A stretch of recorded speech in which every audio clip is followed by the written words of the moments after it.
ഈശോമിശിഹായ്ക്കും സ്തുതിയായിരിക്കട്ടെ. ഞാൻ ഇന്നിവിടെ പറയാൻ പോകുന്നത് വിശുദ്ധ ബൈബിളിനെ കുറിച്ചാണ്. ബൈബിൾ ഒരു ദൈവവചനമാണ്.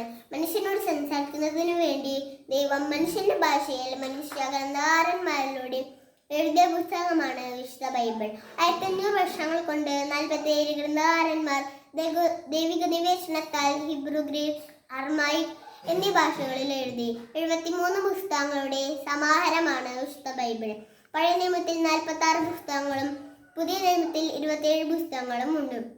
പഴയ നിയമത്തിലെ പുസ്തകങ്ങൾ: ഉൽപ്പത്തി, പുറപ്പാട്, ലേവ്യ, സംഖ്യ, നിയമാവർത്തനം, ജോഷുവ, ന്യായാധിപന്മാർ, റുത്ത്, 1 സാമുവേൽ, 2 സാമുവേൽ, 1 രാജാക്കന്മാർ, 2 രാജാക്കന്മാർ, 1 ദിനവൃത്താന്തം, 2 ദിനവൃത്താന്തം, എസ്ര, നെഹെമിയ, തോബിത്ത്, യൂദിത്ത്, എസ്തേർ, 1 മക്കാബായർ, 2 മക്കാബായർ, ജോബ്, സങ്കീർത്തനങ്ങൾ, സുഭാഷിതങ്ങൾ, സഭാപ്രസംഗങ്ങൾ, ഉത്തമഗീതം, ജ്ഞാനം, പ്രഭാഷകൻ യേശയ്യ, ജെരമിയ, വിലാപങ്ങൾ, ബാറുക്ക്, എസെക്കിയേൽ, ദാനിയേൽ, ഓസിയ, ജോയേൽ, ആമോസ്, ഒബാദിയ, യോന, മിഖ, Nahum, Habakkuk, Zephaniah, Haggai, Zechariah, Malachi.